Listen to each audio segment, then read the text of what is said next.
Reverse mortgages, start doing them. You can get it done really easy at Liberty Home Equity Solutions. They're going to teach you all about the numbers, all about the math, how it works, what's the best client.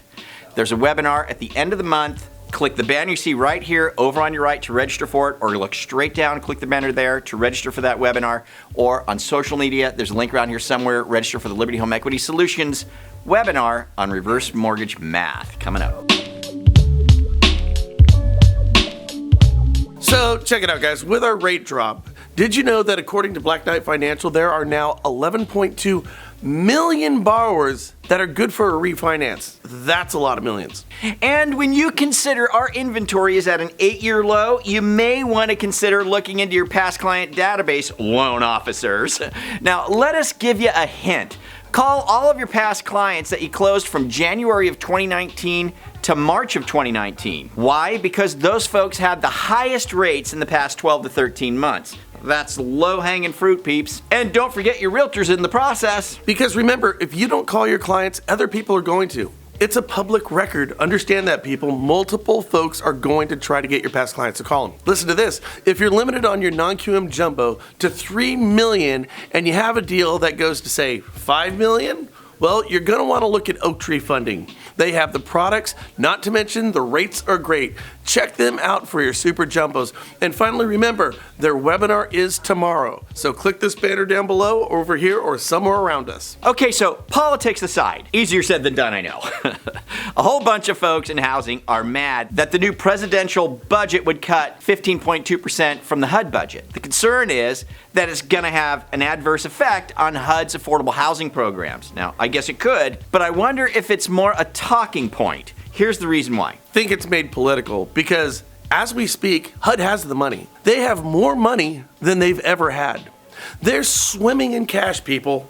For example, HUD's MMI's capital ratio increased to 4.84% in the 2019 fiscal year. It went from 2.76% in the fiscal year 2018, well above the 2% statutory minimum. Additionally, MMI capital was $62.38 billion, an increase of more than $27.52 billion from the fiscal year 2018. And perhaps this is the highest level ever. So what does this mean? It means that HUD has well over $30 billion in their mortgage insurance fund than they need. So why can't they use some of that money to fund the 15.2% budget cut? In fact, would that not be responsible? Because someday we need to address our deficit. Now, this seems like sound policy to us. So the budget cut can be done without losing those programs. Further on this issue, now everybody knows these agencies are poster children for inefficiency. Maybe they need to be run more like the private sector. Now, get this, true story here.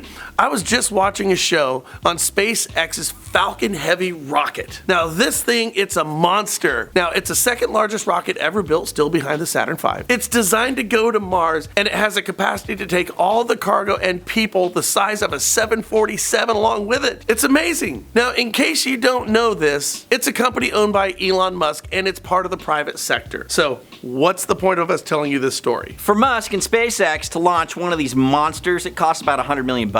For the government to accomplish the same thing, it would cost about $1 billion. In other words, the private sector can get it done at 1/10 the cost. Now, that's just one example of typical government overspending. So, in addition to using some of their own money, why can't HUD look for ways to get rid of some of the bloat within the agency?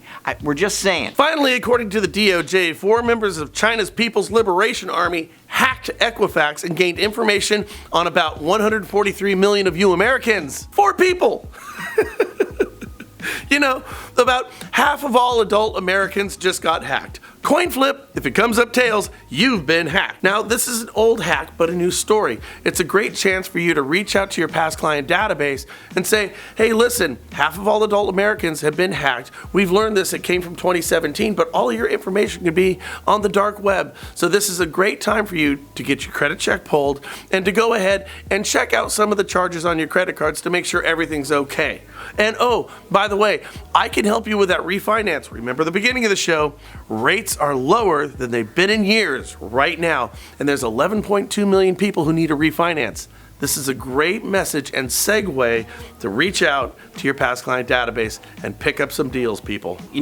China hacking Equifax and whatnot. Equifax got fined by the CFPB $700 million for that. Yeah. Okay. And kept it all. Yeah, and here's the thing, though, too. It's like, Trump is not the kind of guy to get bullied by China in any way, shape, or form. No, he's not. So I'm hoping he really goes after them for this, and I'm hoping he gets a lot of money out of them. Pay Equifax back, because they deserve to be paid back, and pay the people who are actually damaged by this. Okay. I hope that happens. So the consumer protection, the Bureau that protects consumers, if they were to take that $745 million and give it to all adult Americans who were affected by this, it would come out to about $3 a piece. $3, yeah. Now that's not so good. That's great consumer protection in my book, $3. Right. Or what we've learned is that Equifax is spending about $750 million a year on cybersecurity. Wouldn't it be better for the CFPB to take that money, which is not going to help the consumers, right, and tell Equifax you need to use this and double your budget on cybersecurity so this doesn't happen again? Yeah, something like that. I still think Trump should just punch China in the face. Well, according to some people, he did release the coronavirus. Oh, okay. You guys have a great one. Leave us your comments down below. Forward, share, subscribe, click the Facebook button, start a conversation. We'll catch you later here at the National Real Estate Post. Bye.